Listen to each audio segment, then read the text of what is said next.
welcome everybody to another edition of Double Crossed Radio, coming to you live from Jefferson. And tonight, I usually say I'm joined tonight by my partner, broadcast partner Drew Lamb, but Drew is not able to be with us tonight. He has his grandfather is having some serious health problems, and he's with him right now.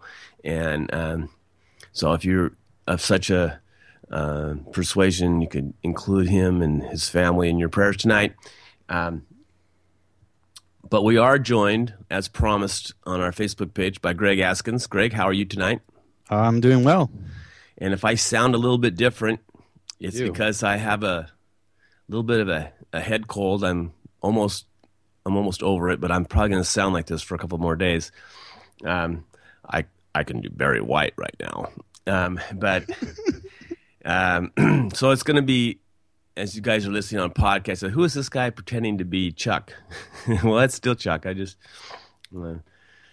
just how it is tonight. And we have a great show lineup. I'm going to not waste too much more time. I do have one news flash for everybody out there. We've had as a frequent guest on our show, Miner Dave Everest, and we're not going to include him tonight in the show. I don't think we have enough time, but if we do at the end, I know he's always either in chat. We may, but his case that he has been filing, and he keeps losing, and he appeals and keeps losing, is now his lawyer has agreed that it's worth a try, and they're submitting it to the Supreme Court. Now, it may or may not get taken up, but I think just the fact that his lawyer feels that strongly about it is a tremendous achievement for Miner Dave. And so, Miner Dave, a tip of the hat to you. You've won over another convert, and as people understand what exactly is at stake here, they fall in behind you because you're on the right side, and doesn't mean that the deck still isn't stacked against you, but you do have the most important piece of the puzzle, and that's the truth. So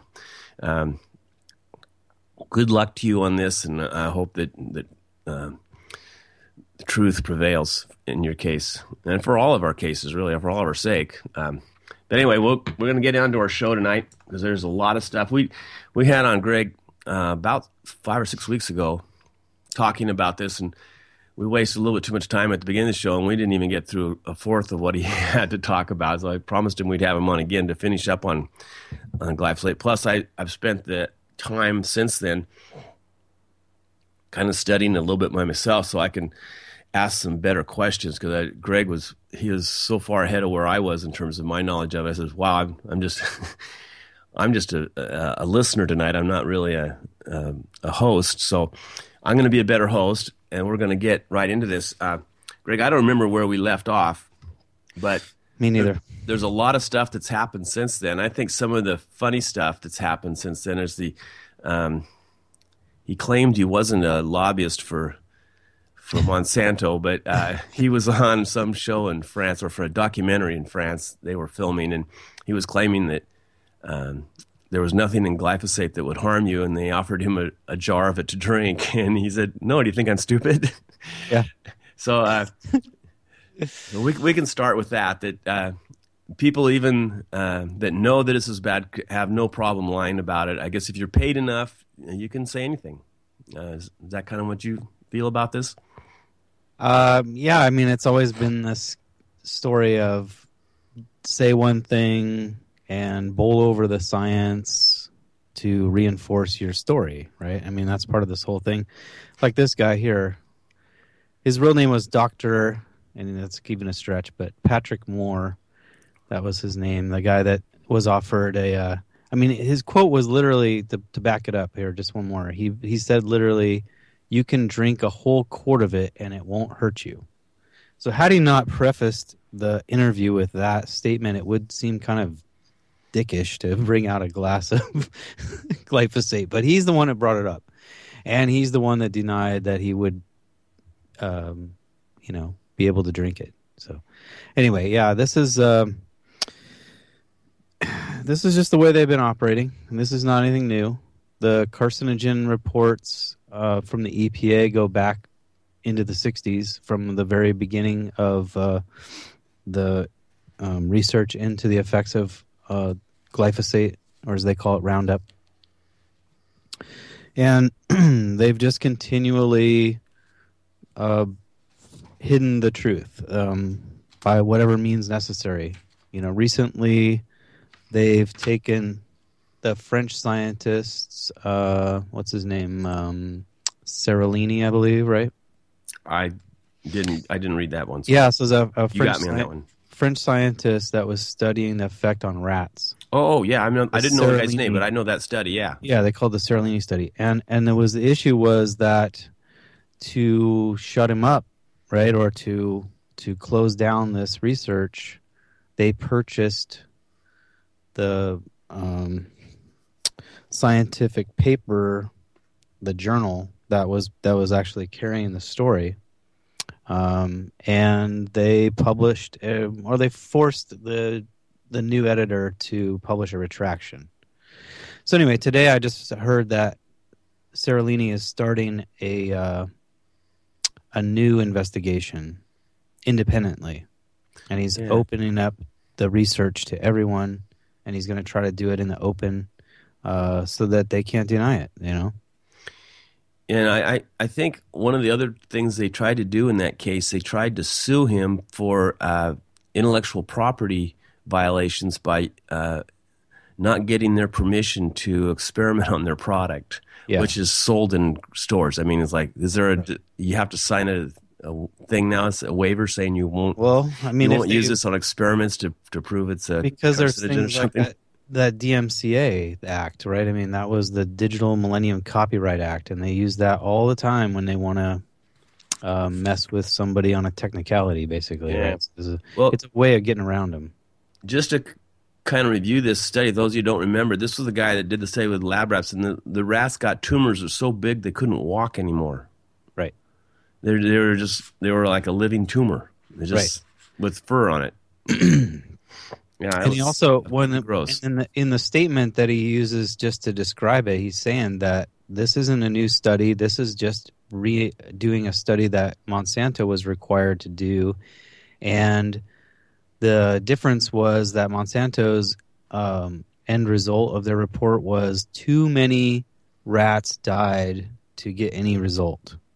So that's how they concluded their research was, they all died. And that was okay. I don't understand how that was allowed. But anyway, they're trying to argue, that this guy let his rats live too long and they just naturally would have gotten these tumors anyway. And that was bogus, obviously. And because that's the natural end of every rat's life. Oh, sure. Of course, they're just cancerous all tumor. Yeah, that's why they use them in labs all the time. I know. Yeah, it was really stupid. I mean, how dumb do they think people are to believe this stuff?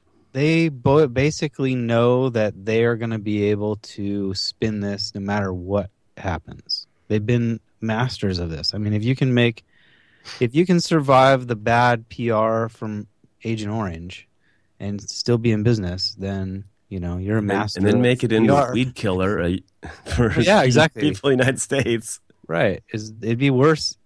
I mean, it couldn't be worse, right? I mean, they were using exactly the same stuff that they knew was carcinogenic and genotoxic, right? It causes inherited genetic mutation. It's horrible stuff anyway. So the point is, all these things could have been regulated a long time ago. Now they are mostly released into the wild and in a non-controlled way, and they're losing effectiveness. So they're going to have to move on to something worse, which this year they've asked for the full 2,4-D to be released, and basically they're using the same argument. Well, hey, it's just as safe as glyphosate. It's just as safe, but I won't drink it. But they won't. It's 2,4-D is a lot closer to Agent Orange. It's just a really, really strong version of the glyphosate, is the Roundup that we've been using. And the reason why they have to update or go stronger is because it's the plants and the bugs have mutated and have now got a way around it. Yeah, they've evolved.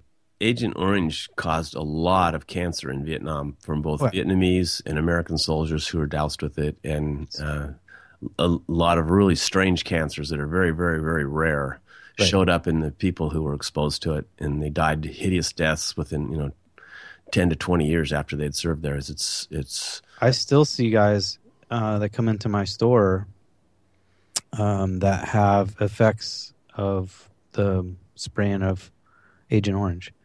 They're still alive, but it's been a torturous existence. And one guy carries around an oxygen tank with him constantly. His lungs are essentially destroyed, and have been that way for 30 years. He's not gotten any better, but he's not really gotten any worse. It's not good. One of Alex Jones' uncles died recently of a virus that was pretty lethal in Texas last year. I think it was last year. Could have been the year before. But anyway, he had the same thing. His heart and lungs were just like shredded cheese or like Swiss cheese. There's just so many holes in them from Agent Orange, and they said there was scar tissue all over that stuff. And it was amazing he lived as long as he did. He was eventually killed by something else, and so that it doesn't get marked down on the Agent Orange list, but it probably was a contributing factor to limiting his immune system response and everything else.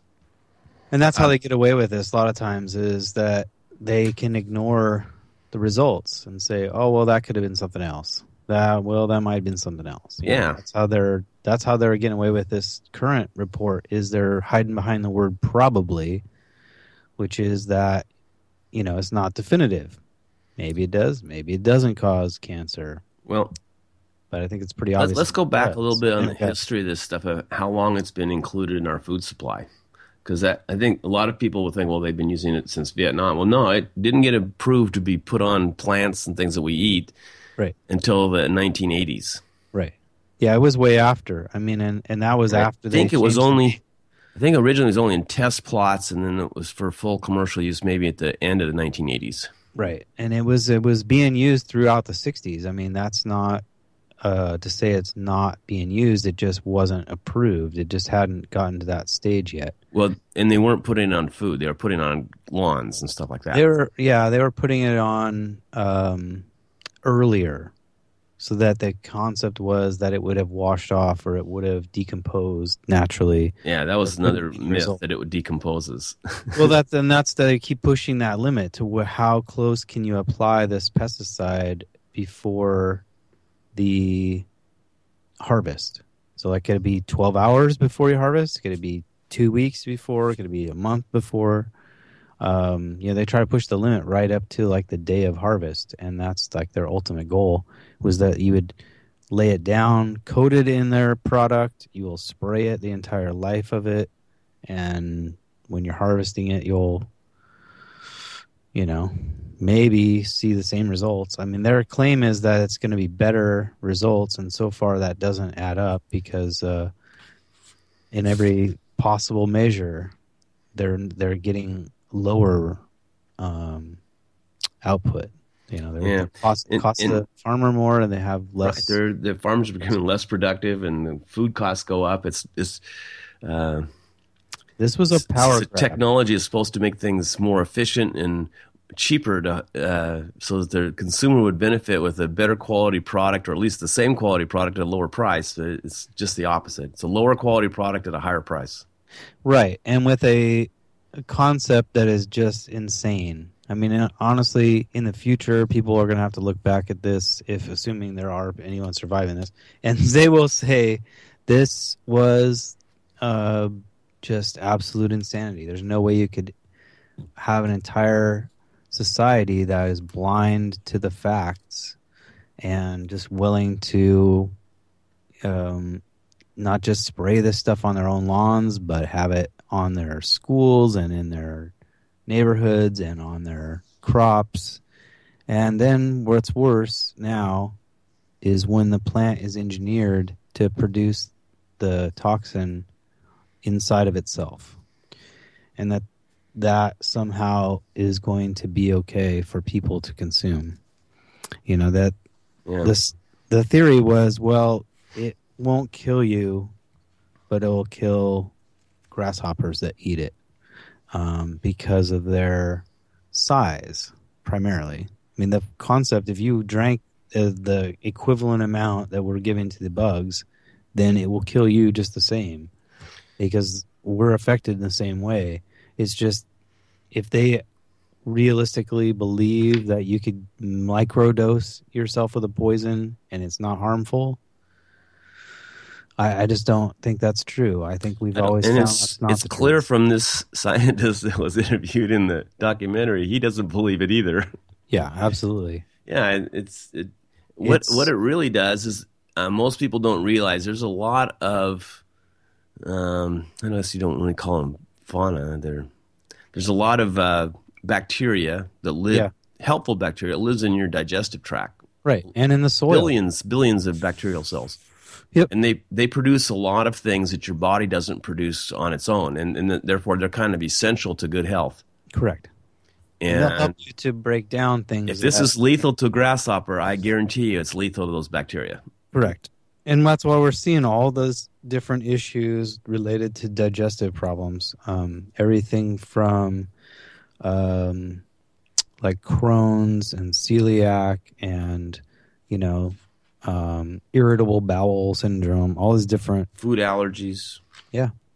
It's all related. But the major thing that has been, I think, passed over in sort of a fundamental health understanding of how important those probiotics, the good bacteria in your gut are, in that they're probably responsible for a majority, like over half of our immune system response is in the gut, and that's something that's been passed over. And Yeah, I was listening to that interview that Alex did with Dr. McCullough, and in between interruptions from Alex, Dr. McCullough had some amazing things to say. I don't know why Alex. He's just like a child at Christmas time. He's got to be the center of attention, I guess. But I didn't realize this before. But the gut bacteria is actually responsible for 90% of the serotonin that your body produces. You only get 10% of it is produced by your own body. The rest of it's produced by these bacteria, which are they produce serotonin, and it's used for it helps you feel better. A good. Avoid depression and all this sort of thing. You have a good mental state. And a lot of people that are feeling depressed and get put on SRIs, serotonin reuptake inhibitors, are suffering actually from the effects of the Roundup on their food. right, the long-term effects of digesting it and having it in your water. You think this can't affect you? Yeah. Just what if you'd been on that plane that the pilot who is coming off of those antidepressants decides he's going to fly the plane into the Alps? That's how it's affecting us in society. You don't think that this stuff is serious or it's a problem, or I don't feel depressed, so it's not my problem. Well, it is a problem, right? And it's easy to hide those side of effects because again, they can use the old probably. It's probably that, but it could probably be something else. Maybe it's just that person's particular, issue. But I think that this is just part of a larger cover-up.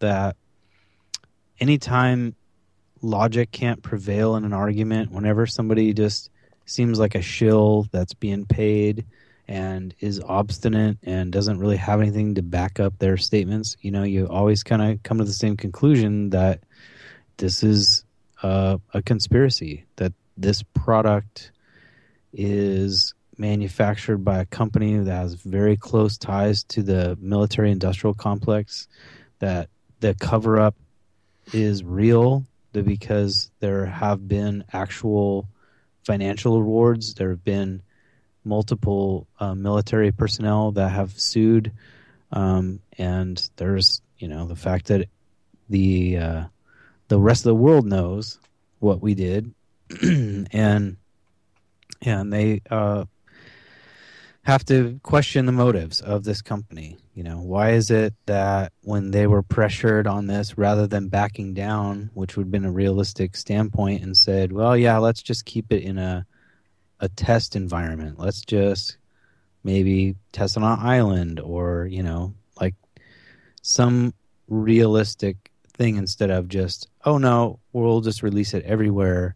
It's totally fine. We don't need any research.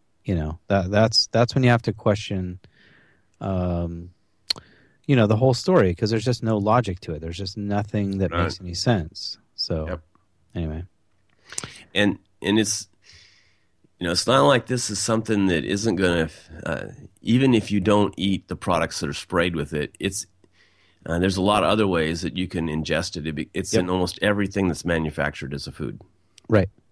And it's if you ever eat a mass-produced cookie or anything that's grown on with water that might have glyphosate in it, like potato chips.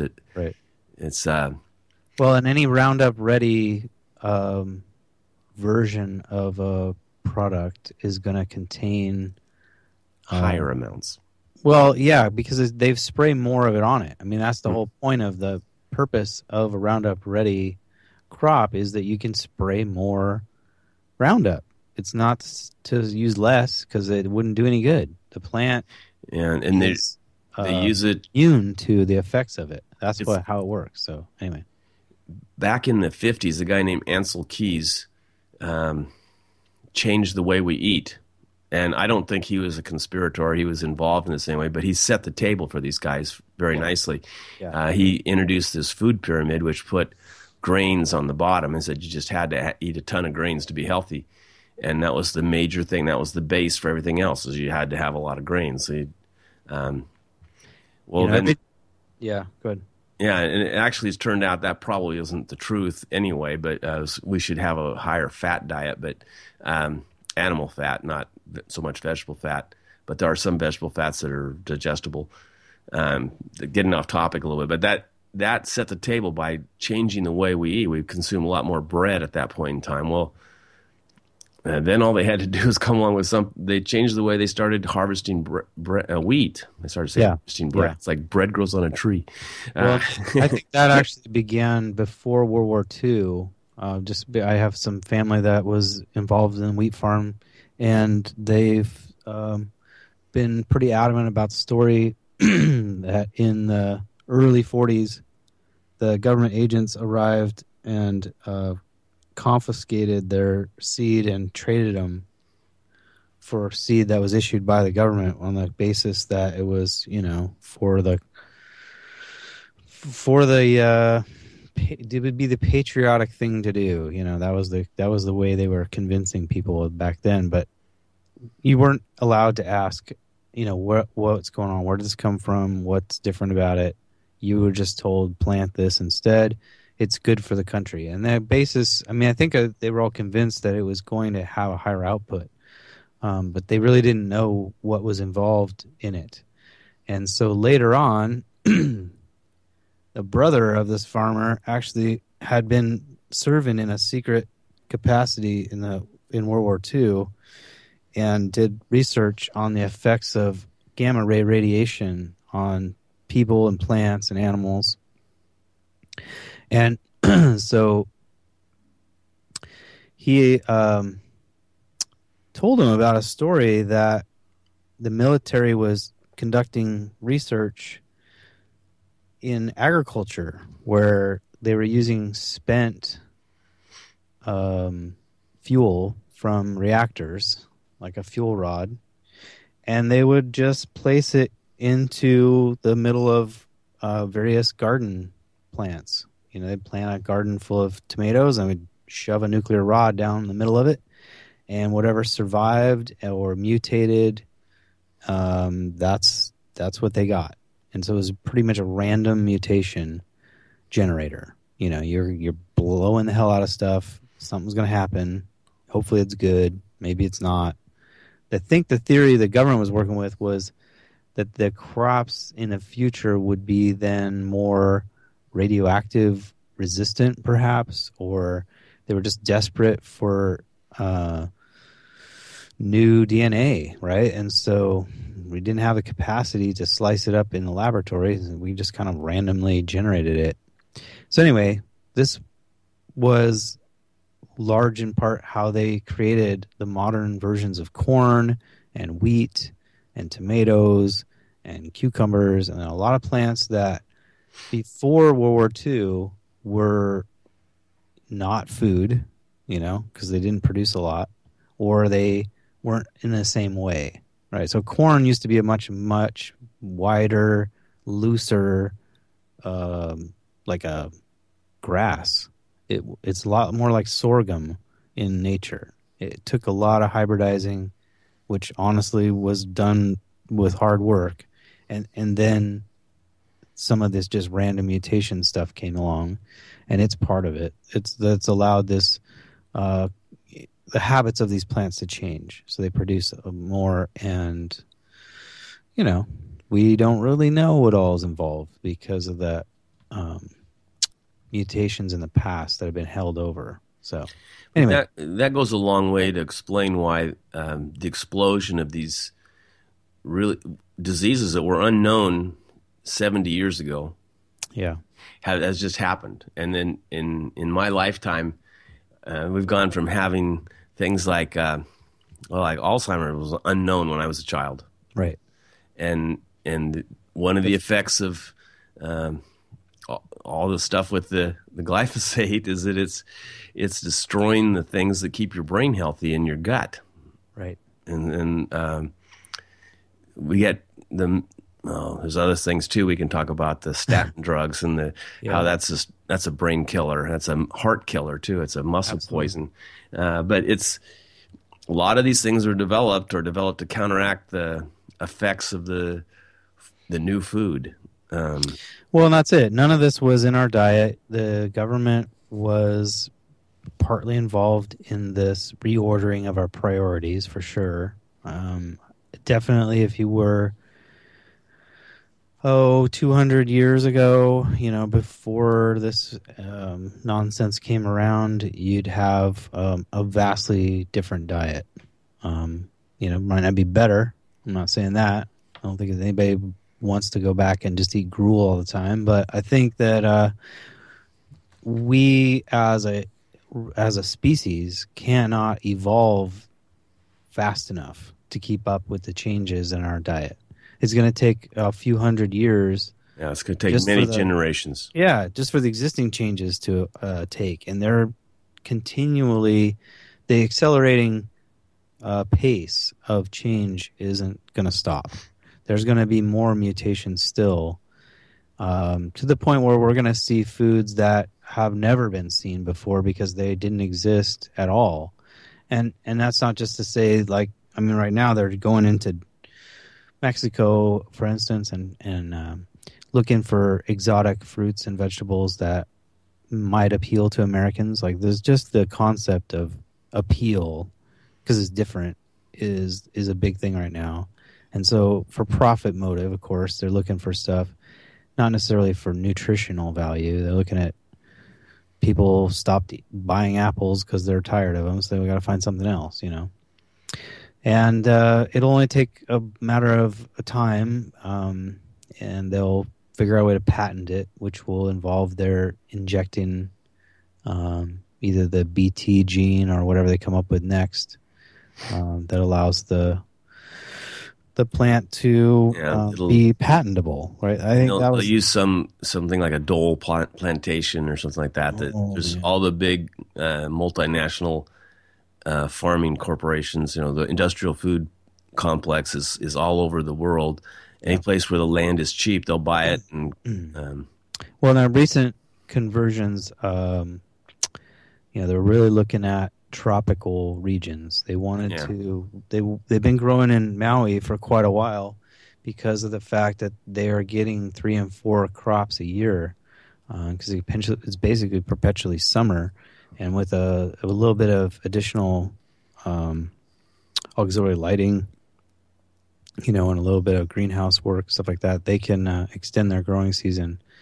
And so that's been a major place where this battle has been going on. Of course, here in Jackson County, in Southern Oregon, has been another major war front, on this battle with Monsanto and Syngenta. They're both involved in this Roundup Ready, because the Roundup Ready patent actually expired quite a while ago, and so the explosion of generics is kind of absurd. There's supposed to be like over 2,000 products now that are manufactured by other companies that contain glyphosate in them. And so, this genie got way out of the bottle. This thing could have been stopped in Vietnam, if not sooner.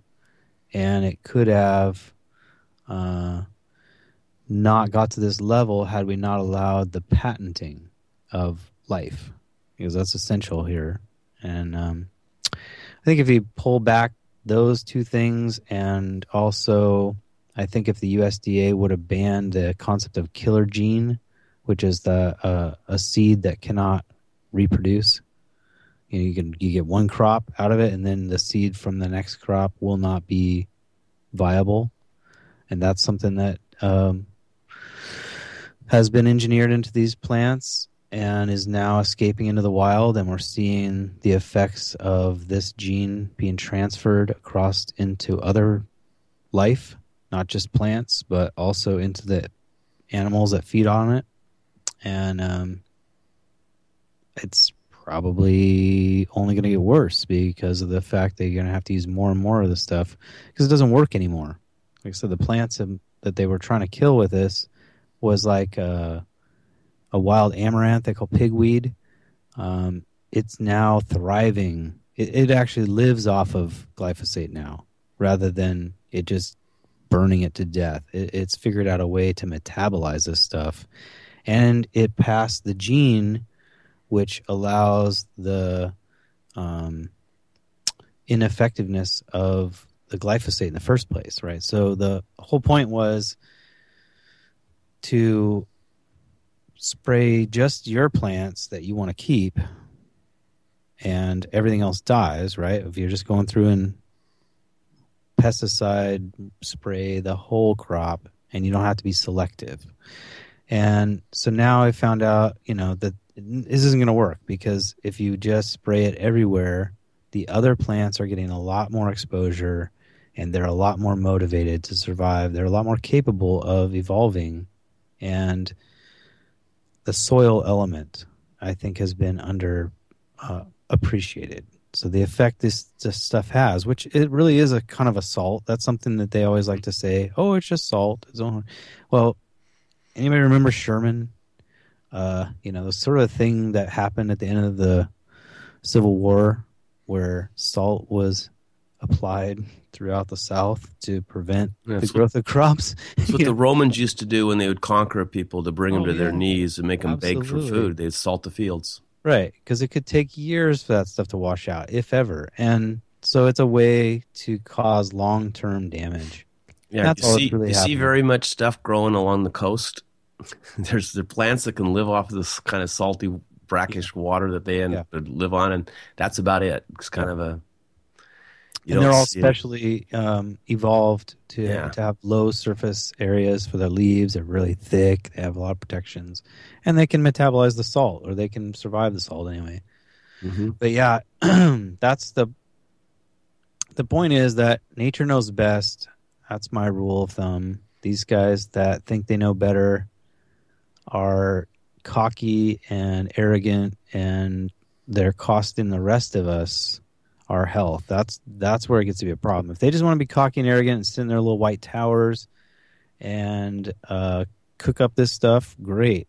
I hope it kills them. But then they're going to spread it around the rest of us. Let's get to some practical examples so people can realize that this is affecting everybody in the United States, not just a few people that can't eat bread. How about the fact that Roundup Ready alfalfa is already approved and can be served to animals, which can then still be certified organic. So you could eat a beef that you think has never been exposed to pesticide, but it could have been fed crops which contained this gene that makes them the Roundup Ready gene, which, there's no reason to plant that plant if you're not also using the glyphosate. So that's the real issue. Yes. And that the USDA is corrupt to the point where they allowed that to happen. Well, yeah, they're actually a branch of Monsanto now. So, yes. um, this I just found this today on the internet. I don't know exactly when this MIT researcher came out with this, but it was posted today on a health site. He stated that glyphosate herbicide is going to cause half of all children born to have autism by the year 2025. Wow. And that would be 1 out of 2. This used to be something that was, really rare, like 1 out of 40,000. Yeah, even 10 years ago when I was studying the effects and the similarities between celiac disease and autism, the numbers at that time were parallel, which was 1 in 133. And that was already at that time a concern because that would be a massive increase over the previous couple generations where it may have occurred 1 in 1,000, 1 in 10,000, 1 in 100,000, maybe something like that. Yeah. And so it seems to be increasing at an alarming pace. And there's a similar story that came out this week about autism, which sort of points to that being a connection with gut bacteria, which is that a guy sort of fought with his pediatrician to get a refill on his son's antibiotics. And the premise, what he argued was that his son had very severe autism, but that while he was taking these antibiotics, he actually seemed to be coming out of it. He seemed to be improving. And so he wanted to extend the time period to see if he got better still. And the doctor sort of argued with him and said, well, there's no way that there's any connection, and you're just seeing this, and I'm not going to be responsible for harming your child, and yada, yada, yada. But, what the connection is like we've been saying here, is that we're symbiotes. We cannot survive without these bacteria. They're essential to our life, and we only get them when we're born and through our food. So you have a finite amount of it that you're going to get, and you're going to get a lot less of it if your diet consists of foods which have all been heavily coated in pesticide. Because remember, when we first started, if it's enough to kill a grasshopper, it's sure enough to kill that bacteria. Yeah, right. And that's the whole thing. If you really want to think about people as just skin and bones, then you're not really aware of what's going on, because people are extremely complicated, and we're vastly outnumbered by like 20 to 1 by bacterial cells versus our own cells.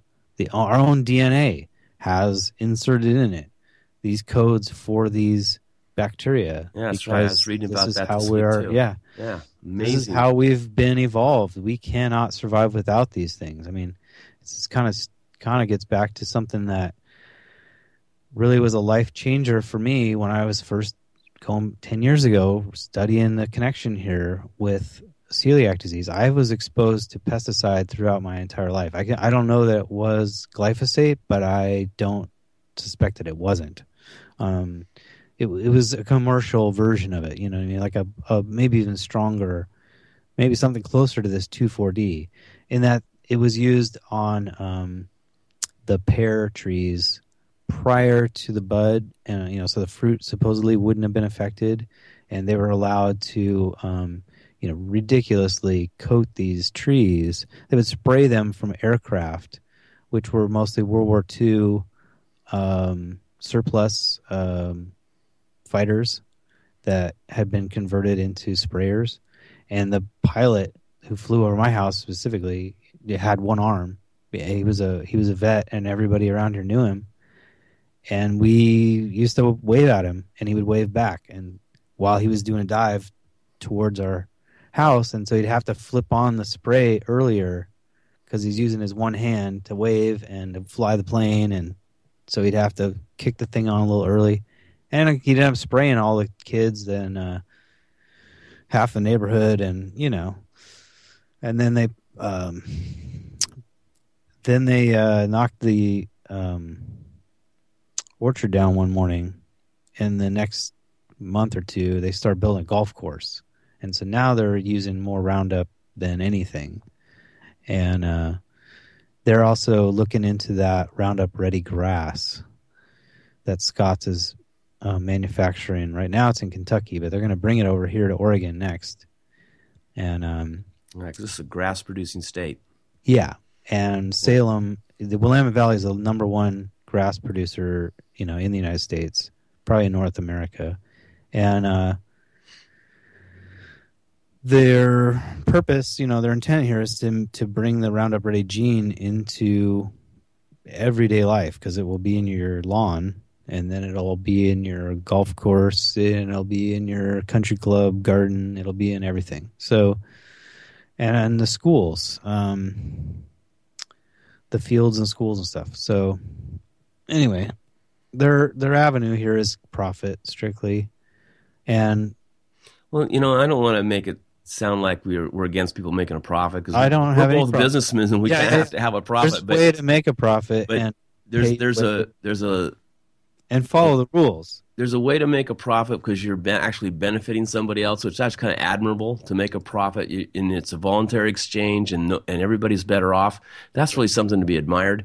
But by cheating to get people in control of regulatory agencies that can give you a pass on everything you do, whether it's right or wrong, that's criminal, and those people should be imprisoned, as they're putting other people's lives at risk for their own benefit and profit, and that's no different really than armed robbery or something like that. It's a big white collar crime for sure. Yeah, they're using force and coercion to profit from.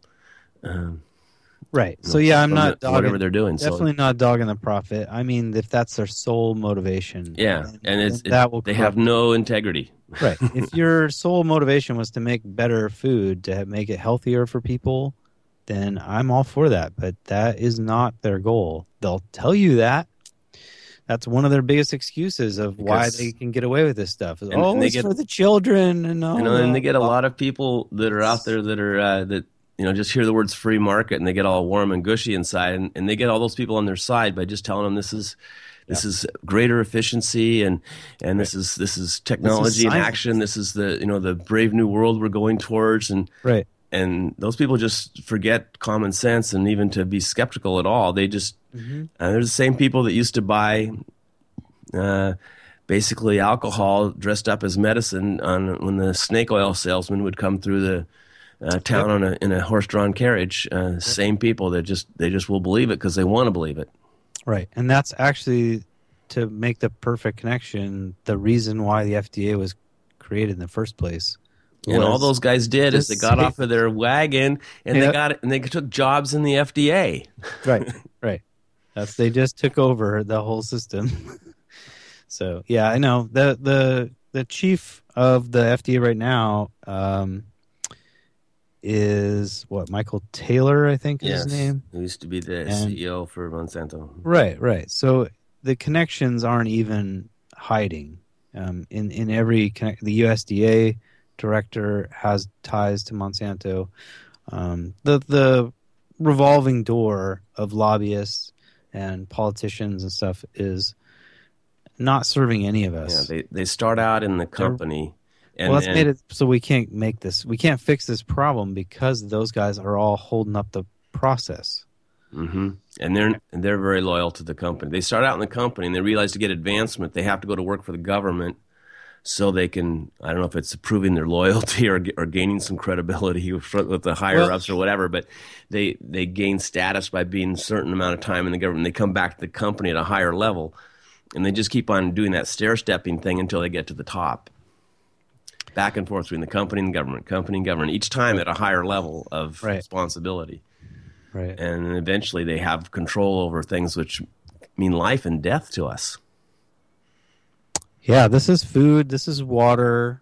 They have corrupted all of the facilities that we had to keep them in check. So the EPA, the USDA, state and local governments, you name it. In the case here in Oregon, I mean, it was blatant. It was bold how they came in and lobbied for the Monsanto Protection Act, while also getting it inserted into the federal budget.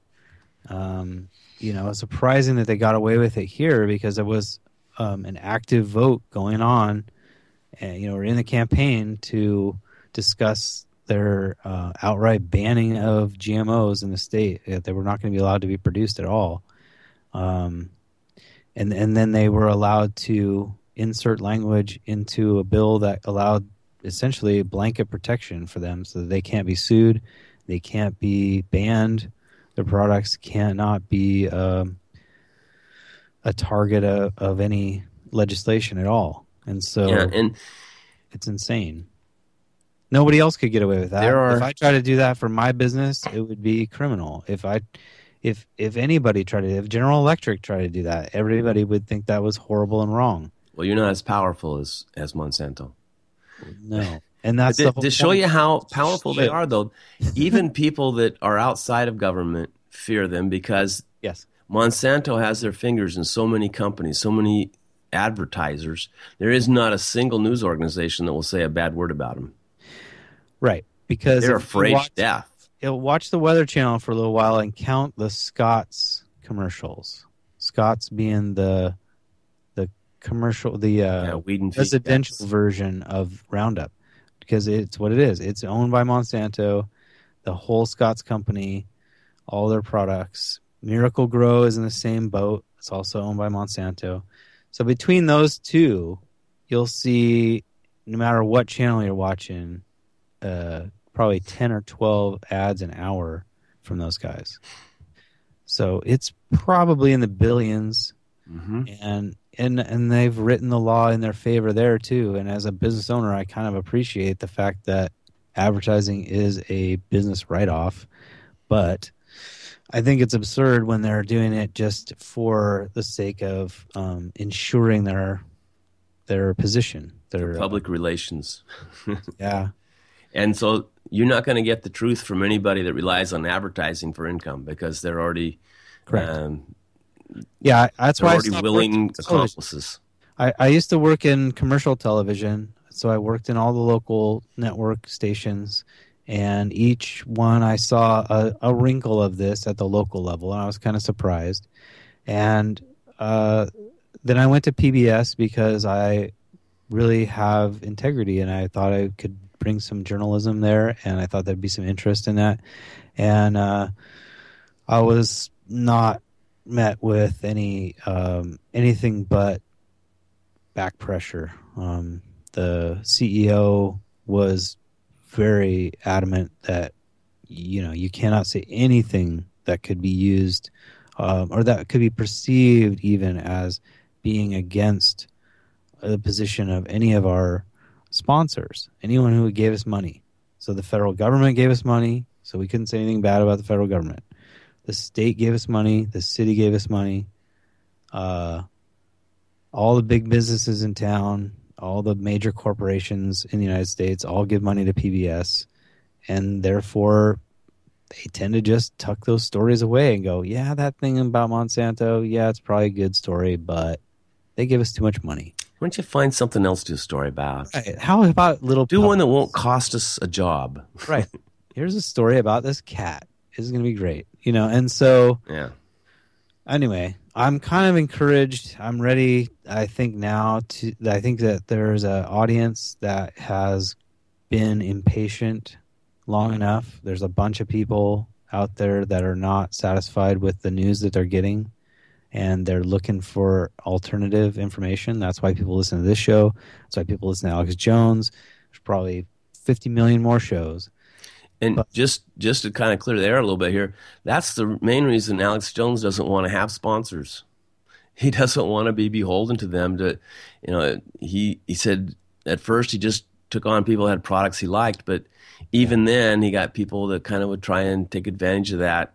And he thinks it better if he just sells his own products, and that's how he raises money. And I think that's probably a safer way to go. Is if you agree with what he's saying, you can buy his products. If you don't have to buy them. Right. And that's, that way you can voluntarily support his program and get something for it. And that's it's kind of our model, only we don't put that much time and effort into what we do, and we do have other sources of income But let's say I mean, we've all talked about this, having maybe a Southern Oregon alternative news, source, and we would have to have some funding in order to do something like that. I think as a state, So we of would have to have some way California, to pay. there's a way to make it a I'd say not for profit. The word nonprofit isn't very accurate. Not for profit better describes the function, because there's got to be money changing hands. It's not that, it's got to be transparent. That's the issue with PBS, is that they're very secretive about their funders. They don't want to tell anybody who they get money from, for the most part. They have to because of the law and stuff. But when you're really pushing, when you're really aware, when you really see what's going on a day-to-day basis, you find out ways that they cook the books to hide stuff, or to change the names, or to push things through different ways. There's a way to get around the tracking, or the whatever disclosure that needs to happen. There's a way to prevent that at the same time. So I think that it's a good idea, but the only way it works is, the way Corporation for Public Broadcasting started was to make an independent fund that nobody was tied to. Nobody knew where the money was coming from necessarily. It was just like the general fund. Everybody's putting in $1, like the BBC. Everyone's taxed a flat rate. Everybody pays. I'm not sure I want to do it through taxation, or I would want to do it through taxation. But I think a subscription thing would work just fine, like a newspaper used to be. Correct. And we're not going to really sell ads. We're just going to be a subscription to content. And I think that works best. It has to be a voluntary. Yeah. And if it was member only, if PBS was only member supported, they would be in a very different position. But they talk about member support a lot, but the reality is it's probably 10 or 15%. Right. Total numbers. The real money comes from the Fed. That's a good chunk. Is about and even on like NPR, I used to remember when the Jefferson Public Radio would do their fundraisers. Yeah. That was one of the for them, that was one of their bigger sources of income, because they were kind of they subscribed to the network. They weren't part of the network. I don't know exactly, because they were also one of the largest radio networks. They have the largest set of transmitters in the country. All the transmitters and repeaters and things. And so they I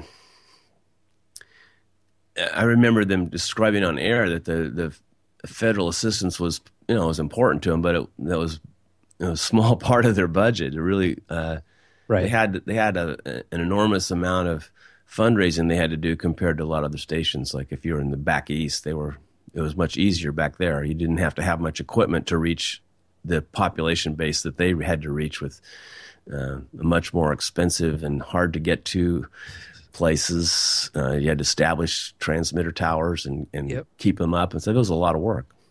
So there's some other things that are different, but I think now that there's this thing called the internet, it makes it kind of an equalizer for people. And I've been waiting for this for a long time. The internet has been the equalizer. The issue has been open access. So things like, as unpopular as it was, things like getting a ruling about net neutrality is important.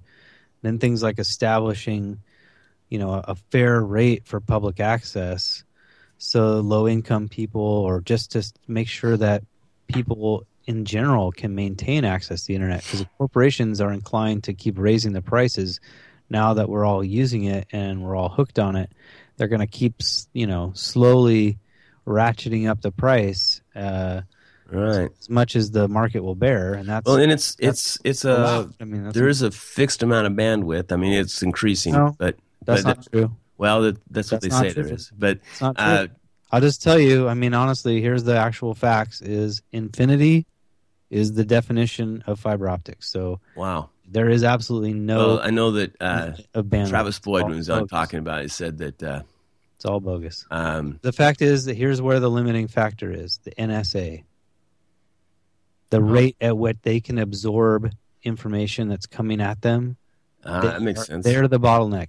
Because seriously, I mean, I've talked to people, I've known network engineers for a long, long time. there's a gentleman specifically in San Francisco who has a case that he lost, unfortunately, but he brought up a whistleblower case against the government where he was required to install a switch in a fiber optic line where it went into a blank red door. Like there was no outside handle, there was no number on it, and it was just it was inside of their network control center, and the fiber optic line that he was being asked to splice was the entire internet, essentially. So everything AT&T was putting data in on a single fiber optic line. He was required to splice it. He figured out where the splice went, but they wouldn't allow, they didn't tell him this. He had to do some of his own research. And he found that the closet was installed by an NSA operative, and that the trunk that it was connecting to was a single dedicated line that went to Virginia. And so, he was making the argument then, this has been 7 or 8 years ago, he was saying then that essentially this is putting a splitter in the internet where every single piece of information available on the internet is going through the NSA and back again before it comes back to the internet. Yeah, so they were the limiting factor. We're just about out of time. So I have, some of you may have come across these new credit cards that have the little chip on them. Huh. And in the OLCC stores, they required us to get new machines that are chip readers. Yeah. And these machines take about 40 seconds to run a card, where it used to just be a real simple swipe. And they have all the information almost as fast as before. In fact, maybe as fast or faster. But then it stops for about 25 or 30 seconds while the encryption on that code goes to the NSA. I'm sure it's going to the NSA, and that's why it's taking longer. It makes perfect sense now. What you just told me just made all that come crystal clear to my mind. Okay, there's the music. Thank you, everybody, for listening tonight. Make sure to include Drew and his family in your prayers. And we'll see you next week. We're going to have another Cracker Jack program. Greg, thank you so much for joining us. Thanks, Chuck. Awesome.